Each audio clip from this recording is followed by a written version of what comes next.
Hey y'all, welcome today. My name is Matt and I am a senior customer success manager here at Aloware. And today we're going to review the admin dashboard as well as the other features that we have available to you as billing admins or admins within Aloware. So as you see from the outset, we're always going to land on our dashboard when we log in to the admin side of things. This dashboard can be filtered based on, your dates. And then additionally, you can click on filters here and see any, lots of different properties related to the communications that you might want to drill further down into. One of the things that we'll be talking about in a little bit here is going to be teams and ring groups and lines. So we'll definitely want to pay special attention to these things and our ability to be able to filter on them here on the dashboard so that we can view, number one, what kinds of performance are they doing? Do we have a high volume of text messages or a lower volume of calls? This is just going to be a good way to see an overview of your account, or if you want to drill down into the specifics related to your team, you certainly can. If we scroll down a little bit further, we're going to see those individual conversations. So the single text message, or let's say a single call. A lot of these are inbound, but as an admin, we can see what time they happened, if they were delivered, what was the eventual outcome of that particular communication. So did it go to voicemail? Down below here, we have our communication logs, where we can see those missed calls that we just filtered on. Well, I want to see a little bit more information. Why are we missing these calls? So as an admin, I might want to dig a little bit further into it and say, let's look at the more details of this specific communication. When we click this, we're going to go ahead and see exactly what this ring group, again, like we said, and we'll talk about ring groups here in a little bit. What did this ring group look like when this inbound call came in? And why did we miss it? We can understand that everybody is busy or offline and that there was nobody available to be able to take this phone call. So the contact decided that they were going to wait for a little bit and then ultimately chose to hang up. And we can see all those particular details, the disposition, the creator type, how did the call come in, notes. We can play the recording if we have those. We can see which ring group it came into on. Once we create a ring group with our users, that's when we can then connect them to lines or turn them into a team, for example. So let's go ahead and look at Astrid's test ring group. And I'm going to click on settings.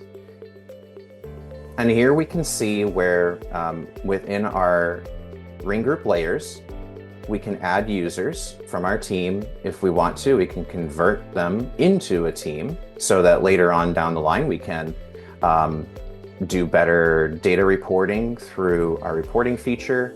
Or if we want to, we can filter to a team on the dashboard. So what I did was utilize the feature that we have here directly within the ring group to add users and then automatically create a team. If you wanted to, you could certainly go over to Teams, create the team manually, add those users, and then come back into the ring group and add them to the layer. But I like to use this little feature because I think it's very helpful and it saves a lot of time, especially if you have, 50 or 60 users that you might want to have on one particular layer. As we scroll down a little bit further here, this is going to be how we can control what happens to those inbound calls to this ring group. Do we want to route it to the owner of the contact, or do we want to route it to just, everybody in the ring group all at once and whoever answers first? These are all the different kinds of ways you can route inbound communications to your team, so long as they are in this ring group. Up at the top here, you'll notice that we have a couple other options available. Smart Queue is going to be the option to say, if I have more inbound calls than my agents are able to handle, I'm going to give that contact more options than just sending them directly to voicemail.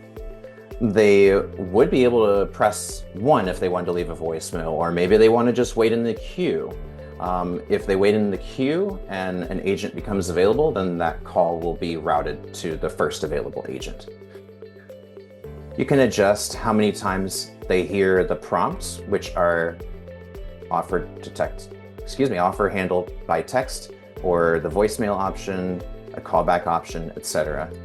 These are going to be what they will hear in these repeat prompts, and then the frequency you control here, and how long you want the contact to stay in the queue before we then force them to voicemail and need to return their call. If we come over to test routing, we can see just a snapshot. Have we configured this ring group correctly? Are the agents that are in this ring group available? This is just a quick way that you can utilize some tools to troubleshoot. And then we can also see which lines are connected to this particular ring group. A ring group can be connected to multiple lines. I'm going to come back over to Teams here so we can real quickly show how this team was created in our Teams section.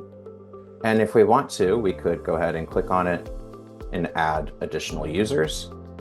We can also see which ring groups this particular team is associated with. Now that we've talked about ring groups, I'm going to talk about lines. And lines are where our phone numbers will live. And lines are where we will assign to either a user, we will assign to a particular ring group to answer those inbound calls. But this is where we'll have those options available to us. So for the Aloware main line, this is what I'm going to use for an example today. We can go ahead and click on Add Line up here at the top if you want to create a brand new line. In this case, I'm just going to show you the settings of a line that we've already created.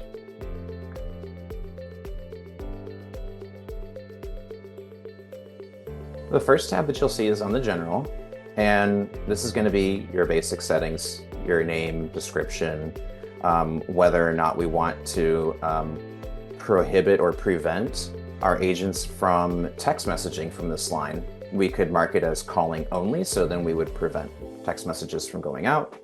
We would not allow that. And then you'll also see your phone numbers here in the lower section. Now, a good thing to note is that a line can have multiple numbers. A good example would be like a local presence package where those local presence can sometimes have 250, 300 numbers in them. So don't think that a line can only have a single number. It can have multiple phone numbers. And to do that, you can go ahead and add number to line, and those additional numbers will be available within this line. When we go to greet and record, this is exactly what it's going to sound like when a contact calls inbound and they are calling our Aloware main line. The first thing that they're going to hear is our greet and welcome to that particular caller. We'll inform them that we're going to record that call per compliance standards.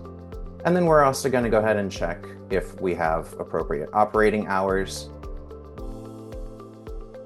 and if we need to ask for text authorization.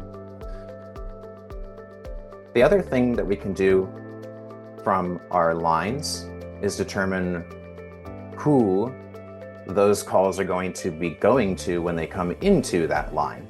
Do we assign them to a ring group, one user, or do we have maybe an IVR, a phone tree, or an auto attendant, as is sometimes known in the industry, so that the caller can push 1 to get to the support team or push 2 to get to the sales team? That's what an IVR will go ahead and do for you. As we scroll down a little bit further, what do we do with those missed calls? Once they've reached the smart queue time, we send them to a voicemail. But we could also do other options where maybe we route them to another line where we have the backup to the backup team, if you will. Maybe we send them externally to an off-center call site that we have contracted with, or maybe we have an offshore resources that we want to connect them with, so we could forward externally if our initial inbound call doesn't get answered. And then one of my personal favorites, I think, is we could also send a text message to that contact after a missed call. So this is just giving that client another way to be able to reach out to you. I think it's really important, especially in those time-sensitive situations, that a client has every ability to reach you according to how urgent they think that their issue is. Text message is just another way to be able to handle that inquiry or a missed call. If we hop over to advanced settings, I won't talk too much about this page here, but I do think that the spam detection feature is really helpful, especially when it comes down to your agent efficiency. If we're fielding calls that are hang-ups or dead air, obviously that's going to prevent good efficiency within your team, because they'll be answering calls and wasting their time. Spam detection will run what we refer to as an industry database of known spammers, and then we'll just automatically reject that call before it ever even rings to any of your agents. Triggers, we won't talk about that today. CNAM, however, we will. This is where you can go ahead and add our best attempt at a caller ID. This does take a while for some carriers to pick up. And then, truthfully, some carriers don't even show this information to their subscribers. So it's our best attempt at making sure that we can provide this caller ID to your contact that you're calling. And then we do have the audit log, which just shows you the changes that happened on this line. So if we go ahead and click Add User up here, the only pieces of information we're going to need are their first, last, and then their email address. And then you get to choose whichever role that they would be. Pretty straightforward. The next thing we're going to talk about is lists. Lists are going to be really, really powerful in terms of, again, filtering on the dashboard, being able to visualize things from the report section better, running automation. Lists are going to be that core foundational thing that you can utilize in a lot of different areas within Aloware. So for example, if we wanted to create a list, if you recall from our HubSpot integration conversation, you can create a list in HubSpot, and now we can pull that directly into Aloware so that we can take action on it. Maybe we want to add all of those contacts to Caesar's power dialing.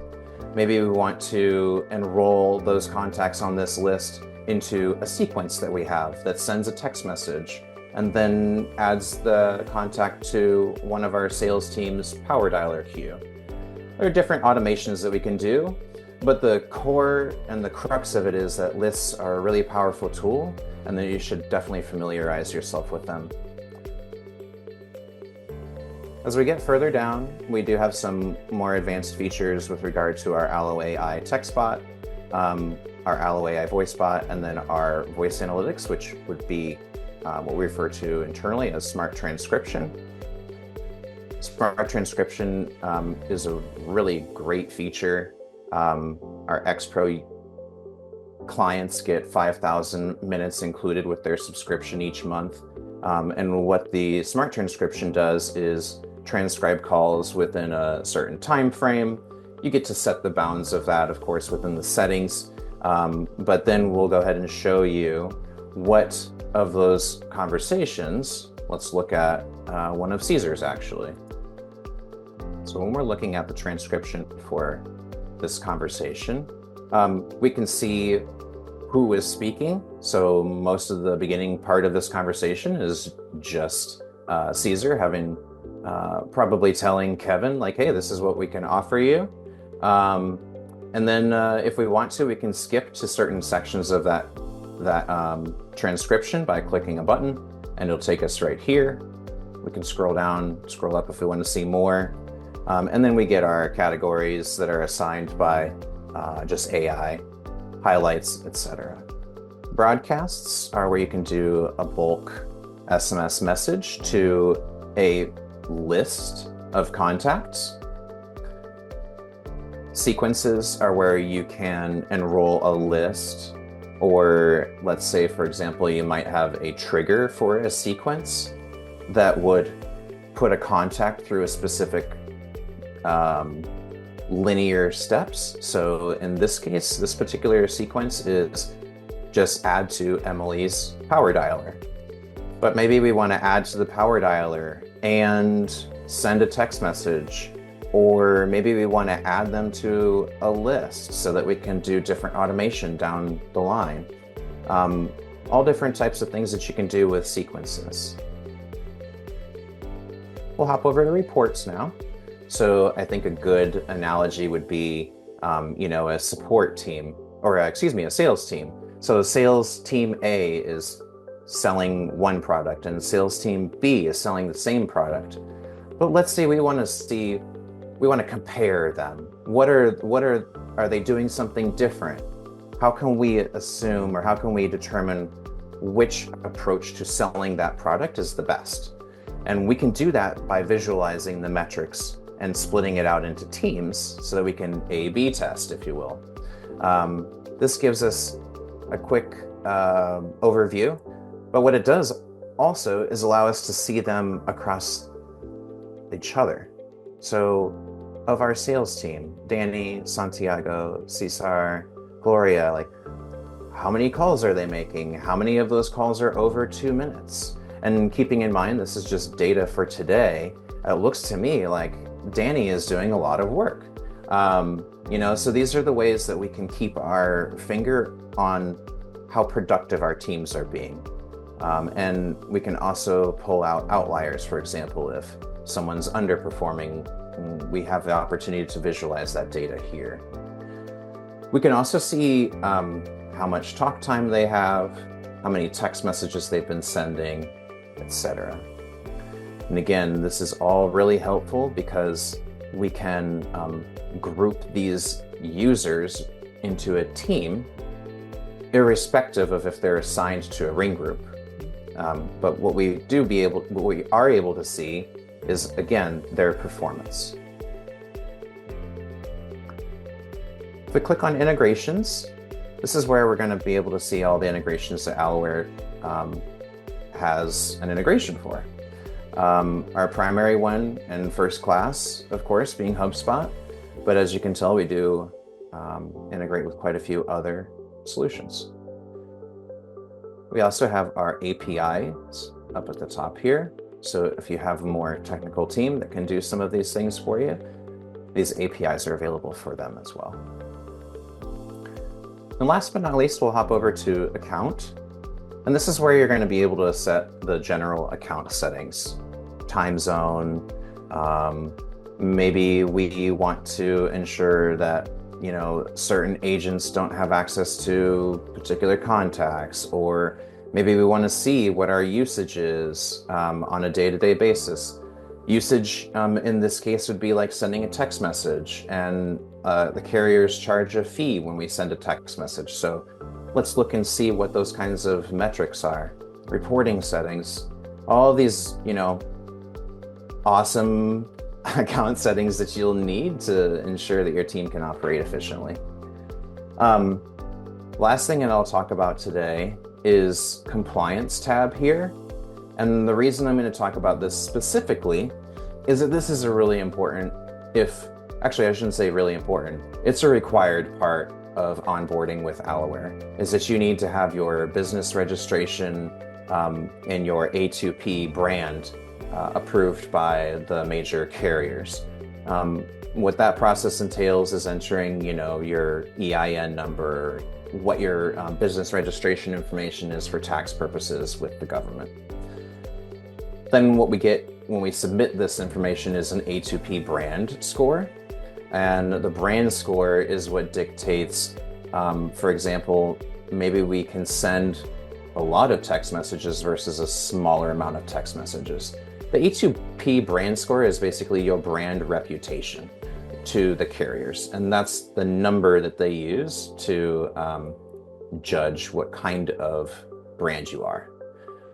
And last but not least, the A2P campaign is an optional one, but I would say if you ever plan on doing any outbound texting, you should always register for an A2P campaign, because that's how we're going to be able to do text messages within the US compliant rules.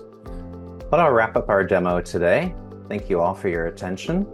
If you have any questions, by all means, you can certainly reach out to our support team or myself. We'll be more than happy to help. Hope you have a wonderful rest of your day. Thanks so much.